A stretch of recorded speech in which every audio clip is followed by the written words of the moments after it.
We thought it was just a Halloween prank. But that house? It wasn't built. It was born. And the moment we stepped inside, it remembered our names. I never believed in urban legends. Not the old lady in the mirror, not the haunted bridge on Miller Road, and definitely not the story of the house that only appears on Halloween night. Everyone in town talked about it, though. Supposedly, once a year, at midnight on October 31st, a Victorian house materializes on the outskirts of town, right at the bend where the forest meets the highway. It's never in the same spot twice. And by dawn, it's gone. My friends and I, Jamie, Chris, and Lena, didn't believe any of that crap. We were seniors, bored out of our minds, looking for something to do after the school Halloween party. So, naturally, we went looking for it. It was 11:45 p.m. when we left the party. The roads were empty, the air wet and foggy.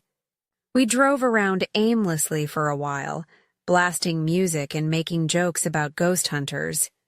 Then Lena pointed out the window and said, "Wait, what's that?" Through the fog there was something. It looked like a house, faintly glowing under the moonlight. Only problem was that field had been empty for decades. Chris stopped the car. The fog rolled back like it was making space for us to see. And there it was, a full 2-story Victorian home. Black shutters, crooked gate, dim orange light flickering in one window. It shouldn't have been there, but it was. We stepped out, half laughing, half terrified. Jamie filmed everything on his phone, saying, "If this is fake, it's the best setup I've ever seen." We crossed the rusted gate, the hinges groaning under our touch. The moment my foot hit the porch, the sound of the night changed. The crickets went silent. The wind stopped. Even the fog froze, like we'd stepped out of the world entirely. The front door was already open, creaking slightly. Inside, candles burned along the walls, dozens of them, all the same height, none dripping wax, and on the floor in front of the door was an envelope. It had 4 names written on it. Our names. Jamie laughed it off. "Oh, okay. This is some Halloween haunted house attraction thing." He opened it. Inside was a single sheet of paper. "Welcome home." That was it. Chris tried turning on his phone flashlight, but the battery icon showed 100% drained. Lena's phone went black too. Mine followed seconds later. Every light died, except for the candles. That's when the whispering started. Soft.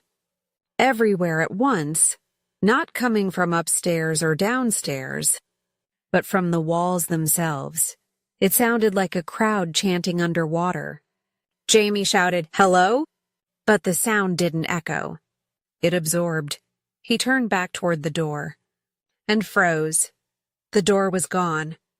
Not shut. Gone.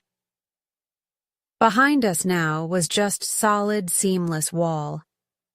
We ran into the nearest room. The living room was huge. Too huge. It didn't make sense with the exterior of the house. The geometry was off.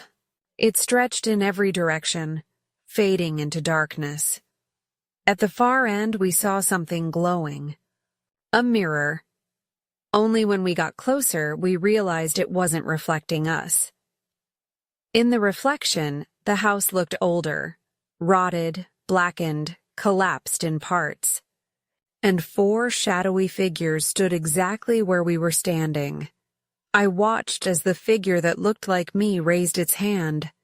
And then, from somewhere in the real room, I felt a cold hand grip my shoulder. I spun around, and that's when I saw them. 4 shapes, pale and expressionless, standing in the doorway. Us, but wrong. Their eyes were too wide, their mouths too small, their movements too smooth. They started walking toward us, one step at a time. The floorboards didn't creak. Lena screamed and bolted, disappearing into the hallway. Chris followed. I grabbed Jamie's arm, but he just stood there, transfixed by the mirror. He whispered, "It's showing us the future." The glass shimmered. Now the mirror showed the front of the house again, with police tape around it. 4 black body bags laid side by side in the yard, our names on each. I don't remember much after that. I just remember running, clawing at walls that kept changing, corridors twisting back on themselves. Every turn led us deeper. The whispers turned to laughter, then screams. When I finally found a door again, I burst through it and fell face first into wet grass. The house was gone. I was alone. It was sunrise. Police lights flickered down the road. Someone must have called them. They found me wandering barefoot, covered in dirt and candle wax. They said the others were never found. No tracks, no remains, no evidence that anyone else was even with me. But a week later, I got a letter in the mail. No return address. Inside, a single sheet of paper. Welcome home. Room for 3 more.